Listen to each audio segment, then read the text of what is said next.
Haleluya. Mungu akubariki popote pale unapotufuatilia. Mimi ni mtumishi wa Mungu. Natamani tushirikiane maneno haya machache ambayo Roho Mtakatifu amesema na mimi ili tuweze kushiriki pamoja siku ya leo. Ukisoma kwenye kitabu cha Mathayo 12 kuanzia ule mstari wa 13, maandiko yanasema kisha akamwambia yule mtu, nyosha mkono wako. Akaunyosha, ukapona, ukawa mzima kama wa pili.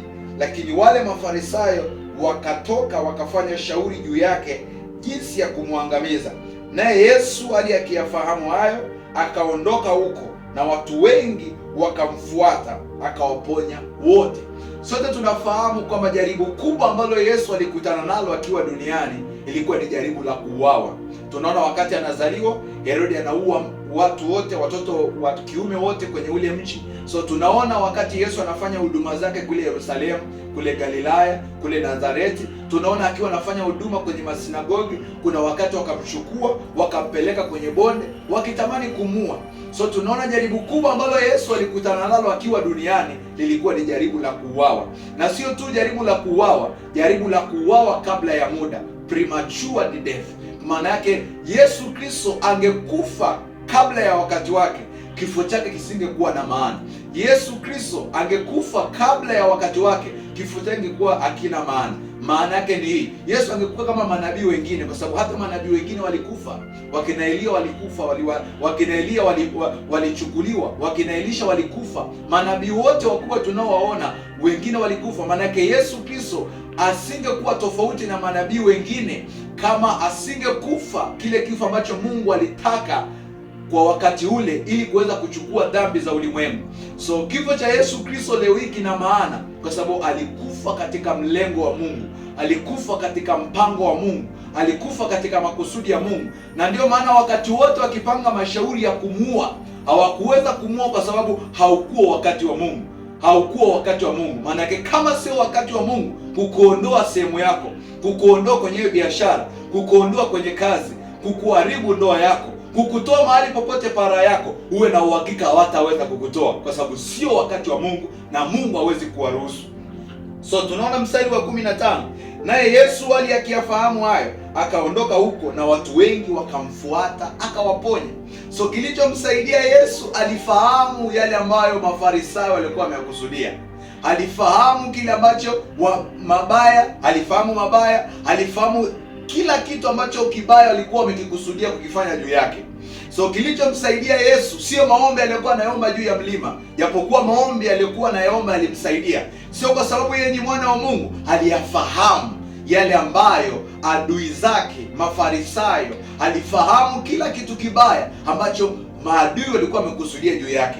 Maana yake ni nini? Usishindwa kufahamu waliokusudia juu yako, hutaweza kuendelea kufanya kile unachokifanya. Maana yake Mafarisayo hawakufanya vita na Yesu kwa sababu Yesu Kristo alikuwa ni mzuri, au alikuwa amevaa mavazi ya thamani, au Yesu Kristo alikuwa tu anahubiri Injili.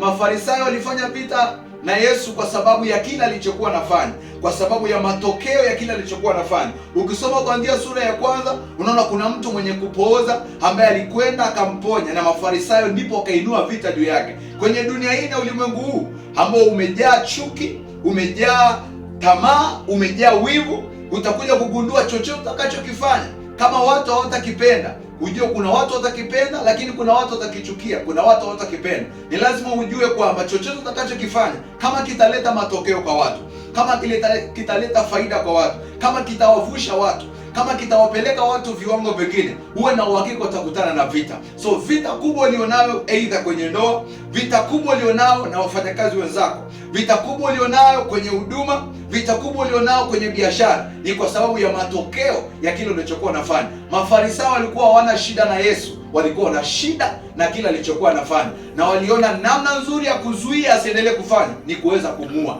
Lakini maandiko yanasema hali Yesu akiyafahamu hayo. Natamani tuombe simple prayer points. Mwambie Baba, ninaomba ufungue macho yangu, ninaomba ufungue ufahamu wangu, nijue yale walioyakusudia juu yangu, nijue yale walioyapanga juu yangu mabaya, nijue yale waliokusudia juu ya uzao wangu, nijue yale waliokusudia juu ya afya yangu. Mwambie Yesu, ninaomba ufungue ufahamu wangu, ninaomba ufungue macho yangu, nijue yale walioyakusudia juu yangu. Lakini maandiko yanasema mstari wa 15, Anasema kwamba mstari wa 15, naye Yesu hali akiyafahamu hayo akaondoka huko, na watu wengi wakamfuata, akawaponya wote. So kila alichokuwa amekusudia hakikuweza kufanikiwa kwa sababu Yesu alifahamu. Maana yake ni hii, ukishinda kufahamu yale waliokusudia juu yako, waliokusudia juu ya huduma, waliokusudia juu ya watoto wako, waliokusudia juu ya ndoa yako, kivunja kuharibu ndoa yako, ukishindwa kutambua yale ambayo wamekusudia juu ya kukuharibu, kukuondoa mahali popote ambapo Mungu amekuweka, uwe na uhakika, maana yake huwezi kuendelea kufanya kile ambacho Mungu alikuwa anataka uendelee kufanya. Yesu aliendelea kuwaponya. Maandiko anasema akaenda akawaponya. Maana yake aliendelea kufanya kile ambacho Mungu alimwitia kukifanya kwa sababu alifahamu.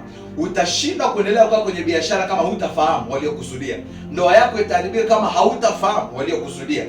Familia yako itaendelea kuharibika, itaendelea kuwa na mafarakano kama hautafahamu waliokusudia. Hutaendelea kuwa na raha, hutaendelea kufanikiwa kama hutafahamu waliokusudia.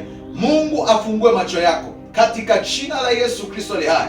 Mungu afungue macho yako, Mungu afungue ufahamu wako, ujue yote waliokusudia juu ya huduma yako, ujue yote waliokusudia juu ya ndoa yako, ujue yote waliokusudia juu ya maisha yako. Mungu afungue macho yako, Mungu afungue macho yako, ujue yote waliokusudia juu ya ndoa yako, waliokusudia juu ya maisha yako, na ukavuke hapo na uendelee kukaa ukimtumikia Mungu na ukifurahia baraka za Mungu kwenye maisha yako. Shalom.